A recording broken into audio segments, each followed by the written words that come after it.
और दोस्तों, कैसे हो? आज हम कंटिन्यू करने वाले हैं इस इंटरेस्टिंग स्टोरी का चैप्टर 3, जिसमें रेयांश और आन्वी के रिलेशन में नए ट्विस्ट्स आने वाले हैं।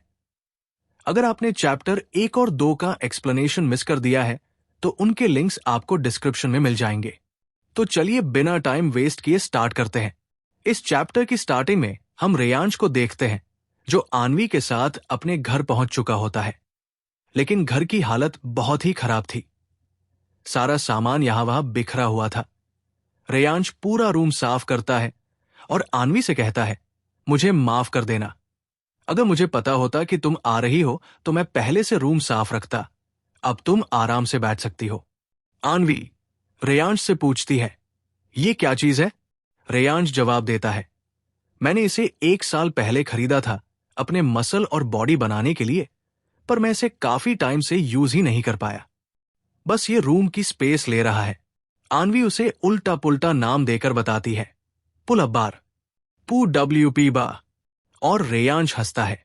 रेयांश सोचता है कि आन्वी मुझे किस नाम से बुलाएगी, उसे क्या कहकर बुलाना चाहिए। मैं उससे 20 साल बड़ा हूं, शायद वो मुझे डैड कह सकती है। इसीलिए रेयांश आन्वी से पूछता है, तुम मुझे किस नाम से बोलना चाहोगी? लाइक रेयांश, या अंकल, या डैड भी चलेगा। अचानक रेयांश को डर सा लगता है। शायद डैड कहने से आन्वी को उसके उस खराब फादर की याद आ जाएगी।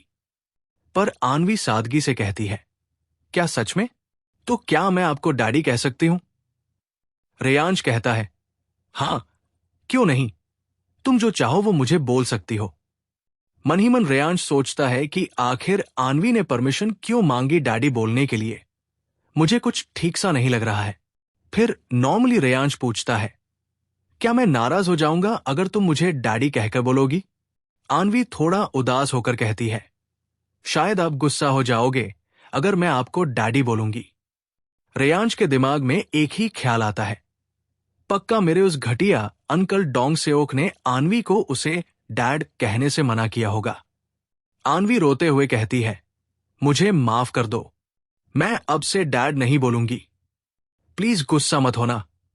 रेयांश भूल जाता है आन्वी उसे ही देख रही है, जब वो अपने अंकल के बारे में सोचकर गुस्सा हुआ था।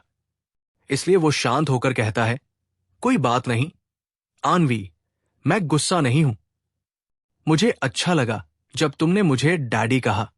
आन्वी पूछती है, क्या सच में? रेयांश मुस्कुराकर कहता है, हां बिल्कुल, अब तुम मुझे यही कहना। आन्वी धीरे से कहती है, ठीक है डैडी। इसके बाद रेयांश आन्वी को नहलाने के लिए बाथरूम में ले जाता है। वो मदद करना चाहता है, पर आन्वी मना कर देती है और कहती है कि वो खुद अकेले अच्छे से साफ हो जाएगी। रेयांश उसके लिए अपने बचपन के कपड़े निकालता है ताकि वो पहन सके। वो आन्वी को कपड़े पहनाने में हेल्प करना चाहता था, लेकिन आन्वी फिर से मना कर देती है और खुद ही कपड़े बदल लेती है। कुछ देर बाद आन्वी बाहर जाना चाहती थी।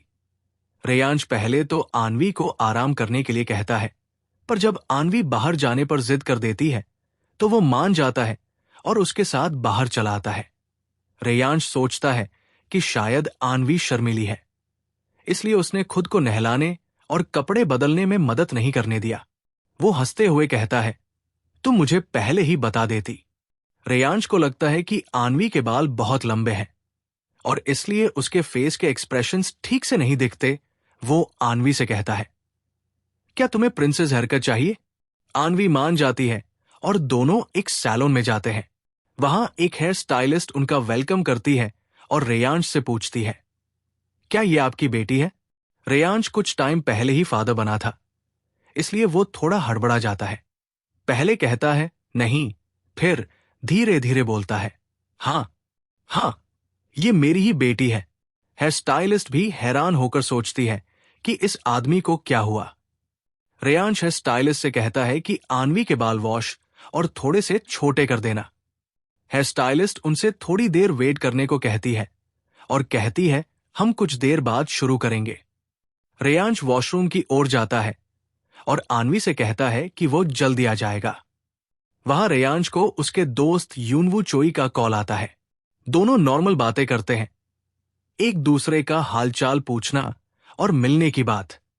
दोनों की बातों से पता चलता है कि वह दोनों काफी अच्छे दोस्त हैं। हाई स्कूल के बाद वे शायद कभी मिले नहीं थे। रेयांश अपने दोस्त से बात करते करते बहुत टाइम बिता देता है और उसे डर लगने लगता है कि कहीं आन्वी को अकेले डर न लग रहा हो। इसलिए वो जल्दी से सैलून पहुंचा, लेकिन हेयर स्टाइलिस्ट पहले से ही आन्वी का हेयर वॉश शुरू कर चुकी थी। उसी वक्त आन्वी थोड़ी ऊंची आवाज में कहती है, डैडी, और रेयांश चौंक जाता है और यही ये चैप्टर एंड हो जाता है। तो दोस्तों, ये था चैप्टर 3 का पूरा एक्सप्लेनेशन। आपको क्या लगता है, आन्वी और रेयांश के रिलेशन में आगे और क्या इंटरेस्टिंग चीजें देखने को मिलेंगी? अपने थॉट्स कमेंट सेक्शन में जरूर शेयर करो। और अगर आपको ये वीडियो पसंद आई हो तो लाइक, शेयर और चैनल को सब्सक्राइब करना मत भूलना। चैप्टर 4 का एक्सप्लेनेशन जल्द ही आने वाला है, सो स्टे ट्यून्ड।